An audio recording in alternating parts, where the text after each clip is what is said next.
Happy birthday to you. Happy birthday to you. Happy birthday, happy birthday. Happy birthday to you.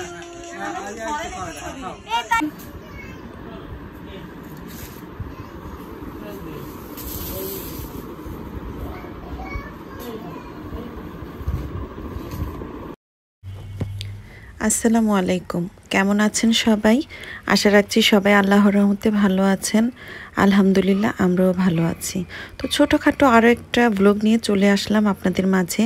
আশা রাখছি আজকে ব্লগটি আপনাদের কাছে ভালো লাগবে। তো কয়েকটা ব্লগে তো দেখেছেন যে আমি আমার বোনের বাসায় গিয়েছিলাম। তো বাচ্চাদেরকে একটু আনন্দ দেওয়ার জন্য আজ তাসফিয়ার জন্মদিন। তো ওর জন্মদিন যখনই হয় আমরা যেতে পারি না বা ওরা ব্যস্ত থাকে, ওইভাবে আসলে জন্মদিন করাও হয় না আর যাওয়াও হয় না।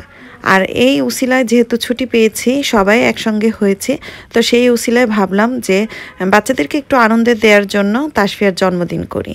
তো যেই কথা সেই কাজ, তাসফিয়ার বাবা অফিস থেকে ফেরার পথে একটা ছোটোখাটো একটা কেক নিয়ে এসেছিল, আর এখানে কিছু নাস্তা ছিল, বাসায় চকলেট ছিল। তো সেইগুলো রেডি করতে করতে বাচ্চারা আসলে খেয়ে ফেলেছিল। তো এখানে ভাবলাম যে ওকে নিয়ে একটু মজা করা যাক। আসলে বাচ্চাদেরকে মজা দেওয়ার জন্য আমরা মা বাবারা কত কিছুই না করে থাকি। তো সেই জন্যই আর কি এখানে কেকটা কাটা হচ্ছে সবাই মিলে। আর তাসফিয়া বেবিটা তো অনেক বেশি খুশি যে হ্যাপি বার্থডে হচ্ছে তার। ও হ্যাপি বার্থডে বলতে কিছুই বোঝে না, ওকে আর কি একটু আনন্দ দেওয়ার জন্য আজকের এই আয়োজন। Happy birthday to you. Happy birthday to you. Happy birthday, happy birthday. Happy birthday to you. একটা জিনিস খেয়াল করে দেখবেন, আমরা আপন মানুষরা যখন একসঙ্গে হই তখন মনে হয় যেন এমনিই উৎসব বা কোনো ওকেশন। তো আসলে সবাই একসাথে হওয়ার তেমন কোনো ওকেশন লাগে না, একসঙ্গে হলেই মনে হয় যেন অনেক বেশি আনন্দ হয়। এখানে জন্মদিন বলতে কিছুই না, জাস্ট আমরা সবাই মিলে একটা কেক কাটবো, কেক খাবো, এটাই ছিল মেইন উদ্দেশ্য। তো আমরা যখনই বাচ্চাদেরকে নিয়ে কেক খাই তখনই বাচ্চারা মনে করে যে কারো না কারো জন্মদিন।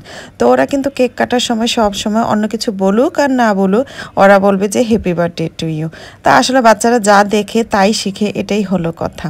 তো এই তো এখানে কেকটা কাটা হয়ে গিয়েছে, আর তাসফিয়া তো একদমই খাচ্ছে না, ও এক একজনকে খাইয়ে দিচ্ছে, এটাতেই ও অনেক বেশি আনন্দ পাচ্ছিল। আমরা যেদিন চলে এসেছি তার আগের দিন রাতে ছিল এই আয়োজন।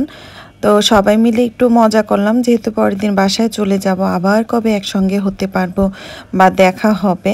বাচ্চারা এই কয়েকটা দিন অনেক বেশি এনজয় করেছে, আমার কাছে অনেক বেশি ভালো লেগেছে। বনে বনে একসঙ্গে হয়ে কত সুখ, কত দুঃখ, কত গল্প করেছি।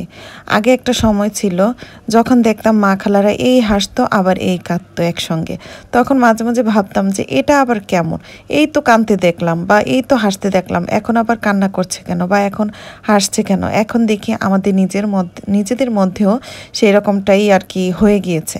তো মাঝে মাঝে দেখা যায় যে আগের মজার কথাগুলো মনে করে বনে মিলে আর কি হাসি, অনেক মজা পাই, হাসাহাসি করি। আবার যে দুঃখের মুহূর্তগুলো সেইগুলো মনে করে আবার দুইজনে অঝরে চোখ দিয়ে পানি ফেলি। মানুষের জীবনটাই তো এরকম, সুখ দুঃখ মিলেই তো মানুষের জীবন। একদম যে শুধু সুখে যাবে বা দুঃখে যাবে এটা তো নয়। জীবনে দুঃখ আছে বলেই কিন্তু আমরা সুখের আশা করি বা সুখটাকে খুঁজি। উত্থান পতন এসব নিয়েই কিন্তু মানুষের জীবন। দুঃখ কষ্টের সময়টা কিন্তু একদমই ক্ষণস্থায়ী, দীর্ঘস্থায়ী নয়। তারপরেও দেখা যায় যে ওই সময়টাতে আমরা একদমই ধৈর্য হারিয়ে ফেলি, মানে ধৈর্য ধরতেই পারি না।